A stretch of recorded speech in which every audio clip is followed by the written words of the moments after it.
que le hiciera a un viejo mariscador del paraje Itatí Rincón, departamento de Mercedes también.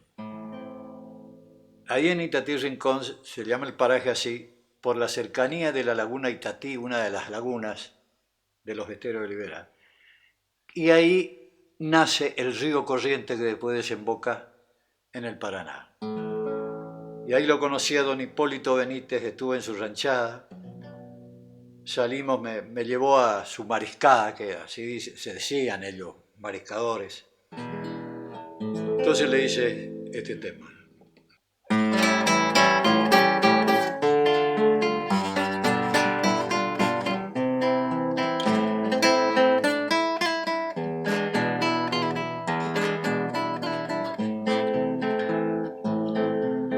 Allá en Itatí Rincón, donde nace el río Corrientes, don Hipólito Benítez sigue aguantando su suerte. Duro oficio le ha tocado el ser cazador furtivo, siempre remando y remando, él se va abriendo camino, siempre remando y remando, él se va abriendo camino.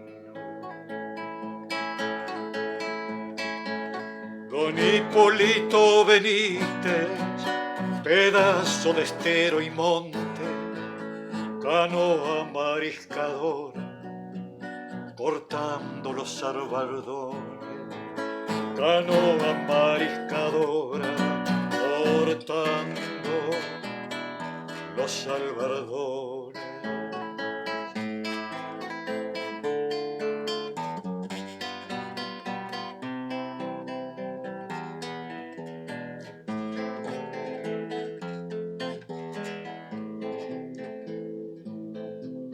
Tira la noche su manto sobre lagunas esteros y el hombre queda esperando tan solo con su silencio. Los murmullos de la noche le van marcando el camino y don Hipólito rema de pie sobre su destino, y don Hipólito rema de pie sobre su destino.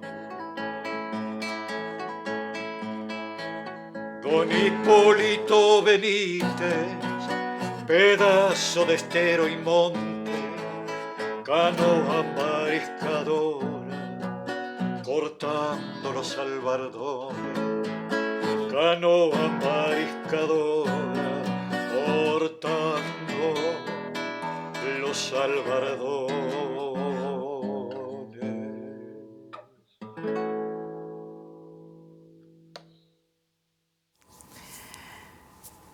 Contando historias. Muchas gracias, don Héctor. Qué lindo escuchar de su letra y en su interpretación este tema y esa explicación inicial de la fuente, de su inspiración real. Gracias.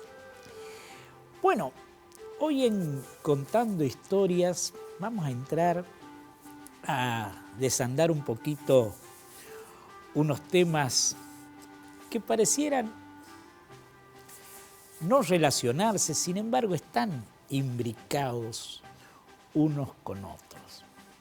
Acá atrás nos acompañan los sabios, filósofos, estudiosos, artistas, las musas, las pensadoras dibujadas en esa obra, la Escuela de Atenas. Qué belleza. Ahí está reflejado Averroes, ese sabio, filósofo, erudito, geómatra, médico, alquimista, tenían toda esa composición sabionda, los eruditos que anduvieron en esos siglos XI, XII, XIII, en esa tierra de la península ibérica mezclada por tantas culturas. Habían estado los celtas, los íberos, los romanos, los godos, los visigodos, los ostrogodos, y vinieron hacia el 711 esas sucesivas oleadas de pueblos provenientes del África que cruzaron el estrecho de Gibraltar, las columnas de Hércules, y se introdujeron en la península ibérica y estuvieron hasta el 1492. El 2 de enero de 1492, 2 de enero de 1492, cae Granada, cantada por el músico y autor mexicano que no la conocía a la ciudad de Granada, no conocía España. Agustín Lara, célebre por sus boleros, escribió Granada, mi tierra ensangrentada en sangre de toros, conserva el embrujo de los ojos moros. ¡Qué belleza! Y esa canción cantada por tantos tenores le dio un nuevo lustre a esa ciudad. El 2 de enero de 1492, como decíamos, cae Granada tras un largo asedio, porque a fuerza de dejar con sed y hacer morir de sed a los habitantes, asedio, se rendían las ciudades famélicas ante el invasor que estaba al asedio tras sus muros. Los reyes católicos, Fernando e Isabel, Isabel y Fernando, tanto monta tanto Isabel como Fernando, entra y cae el último sultán de Granada, Boabdil, tal el nombre castellanizado del último rey árabe oficial del territorio ibérico, cuya reconquista había comenzado allá ya en el 700, cuando los árabes no pudieron trasponer los Pirineos e inmiscuirse Europa adentro. Los vascos fueron los encargados de poner esa muralla e imposibilitar la irrupción hacia el territorio galo de los musulmanes. Pero dejaron allí una cultura maravillosa, maravillosa. Recorrer y ver esos palacios, esas fuentes, esas murallas, ese arte que se dio en todas las manifestaciones culturales, la literatura, la arquitectura, la construcción, la ingeniería, realmente asombra a 1000 y tantos de años de iniciada.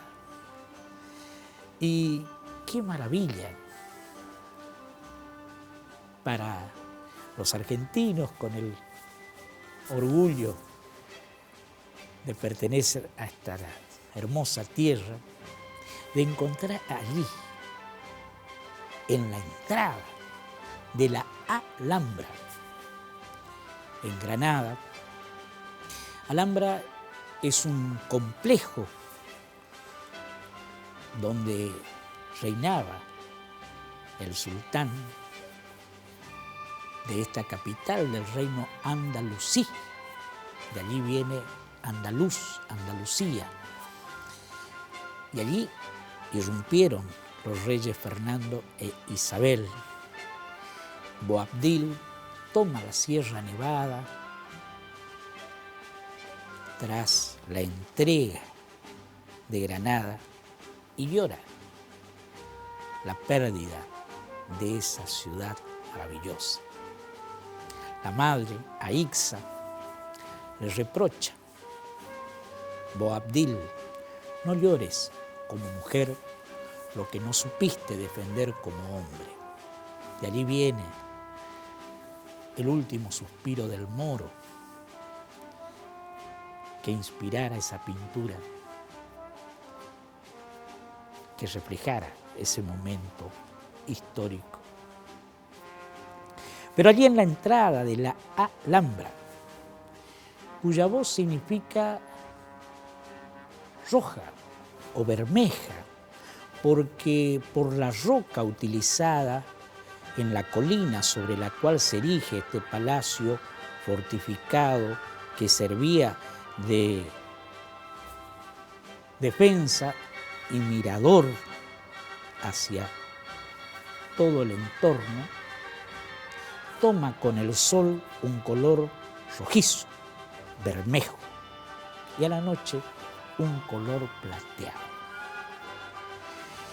Jorge Luis Borges, de niño, dicen que recorrió con sus padres los pasillos, los muros, las puertas,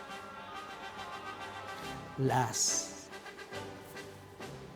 inscripciones, la fina policromía de los arabescos que simulan las estrellas, que simulan el cosmos, la grandiosidad del universo.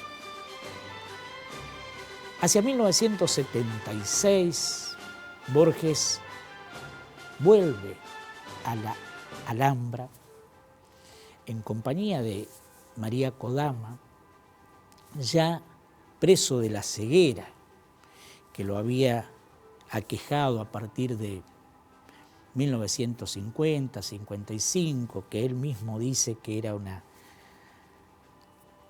cuestión hereditaria. Su padre había sufrido de ceguera. Allí está el poema de los dones, donde él cuenta esa discrepancia entre no ver y leer, que era su oficio. Siempre decía que otros se vanaglorian de lo que han escrito. Él siempre se extasiaba de lo leído. Y justo a él se le imposibilitó el don de la vista, así lo decía, como su antecesor, director de la Biblioteca Nacional francés, y también Mármol, otro predirector en el siglo XIX, habían sido ciegos. Y Borges recorre hacia 1976 y dice María Kodama que estaba exultante y hablaba, porque recordaba su travesía de niño por ese lugar. Y embelesado por el perfume de las granadas, esa fruta que da el nombre a la ciudad y simboliza toda su urbana arquitectura, por los jazmines y por el murmullo del agua, que los árabes, viniendo de tierras tan desérticas como el norte del África, habiendo encontrado el agua, la manejaron arquitectónicamente de tal manera que todo fluye, fuentes, jardines, estanques, todo fluye con agua viva que da un dulzor y un sabor especial a Granada y en particular a la Alhambra. Y allí está escrito en el muro de entrada a la Alhambra este poema de Jorge Luis Borges que vamos a tomarnos el atrevimiento de leer, porque trata de reflejar en palabras esa sensación vivida por él, pero también por el último sultán moro, Boabdil. Dice el muro de la Alhambra lo que escribió Borges: grata la voz del agua, a quien abrumaron negras arenas, grata a la mano cóncava el mármol circular de las columnas, grato los finos laberintos del agua entre los limoneros, grata la música del ségel, grato el amor y grata la plegaria, dirigida a un Dios que está solo, grato el jazmín, vano el alfanje, ante las largas lanzas de los muchos, vano ser el mejor, grato sentir o presentir, rey doliente, que tus dulzuras son a dioses, que te será negada la llave, que la cruz del infiel borrará la luna, que la tarde que miras es la última. Jorge Luis Borges, Alhambra, 1976. Y allí se adentra la historia. Allí, hacia 1492, se abre un nuevo mundo. El 2 de enero reconquistan Fernando e Isabel. Fernando, rey de Aragón y Sicilia, Isabel, reina de Castilla. Primos entre ambos, se habían casado tiempo antes y ambos consolidaron un matrimonio político de incalculable proyección. Años después de su matrimonio, ambos acceden al trono. Ella de Castilla, tras una guerra de sucesión con su prima Isabel la Beltraneja, y él, a la muerte de su padre, Juan II, accede al trono de Aragón. La frase monta tanto monta Isabel como Fernando, algunos historiadores dicen que significa el poder mutuo que ambos tenían sobre el respectivo reino del otro. Pero otros historiadores aluden a que tanto monta es una frase que se le adjudicó a Alejandro Magno cuando, entrando al palacio de Gordio, se encontró con ese nudo que estaba férreamente atado y que la leyenda decía que quien lo desatara tendría el poder sobre el Asia.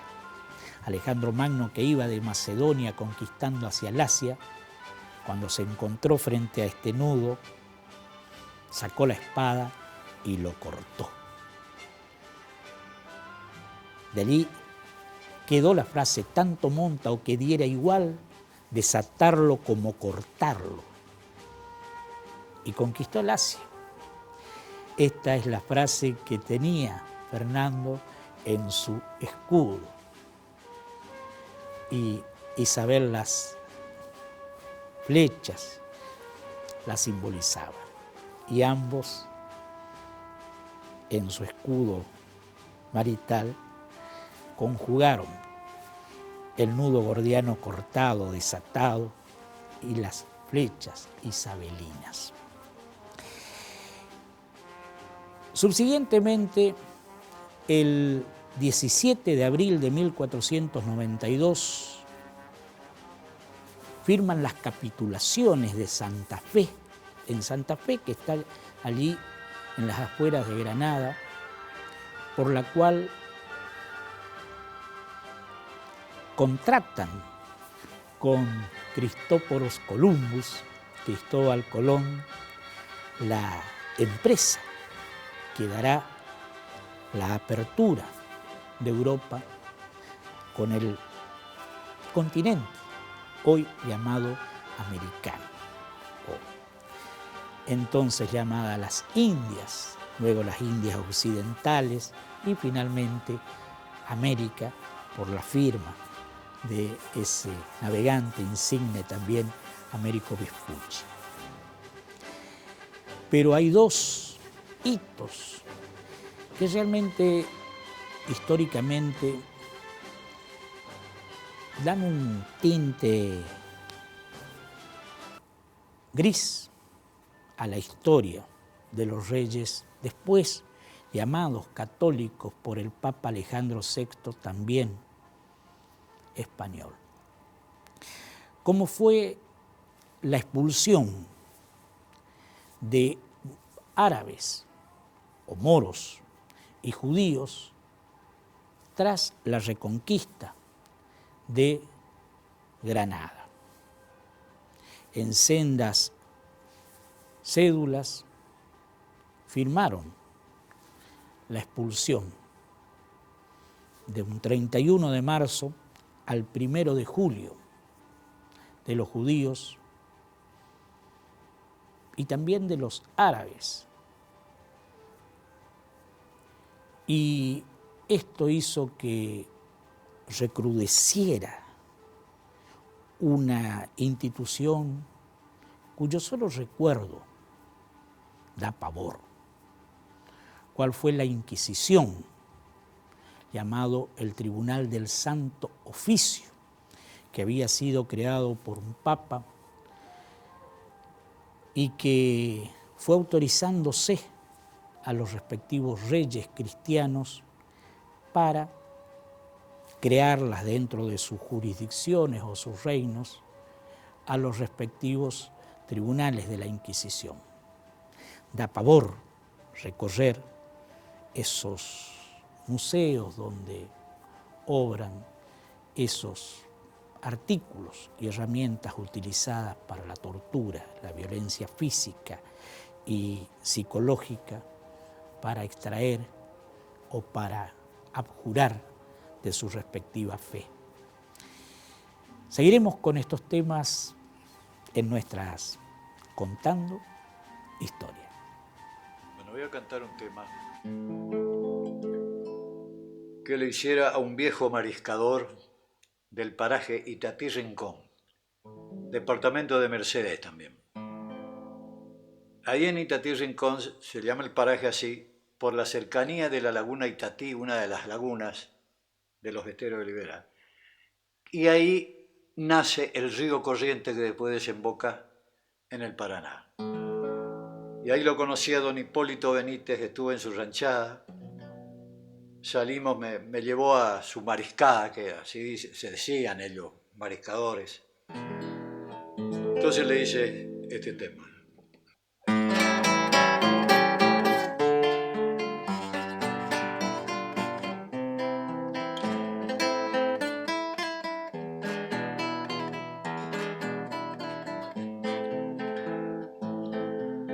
Allá en Itatí Rincón, donde nace el río Corrientes, don Hipólito Benítez sigue aguantando su suerte. Duro oficio le ha tocado el ser cazador furtivo, siempre remando y remando, él se va abriendo camino, siempre remando y remando, él se va abriendo camino.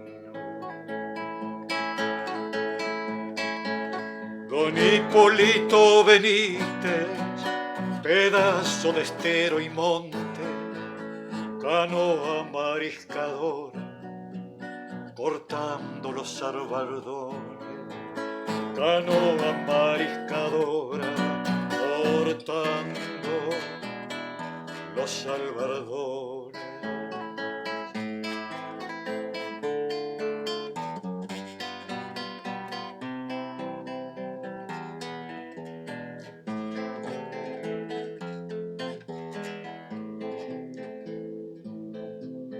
Tira la noche su manto sobre lagunas ayeros y el hombre queda esperando tan solo con su silencio. Los murmullos de la noche le van marcando el camino y don Hipólito rema de pie sobre su destino.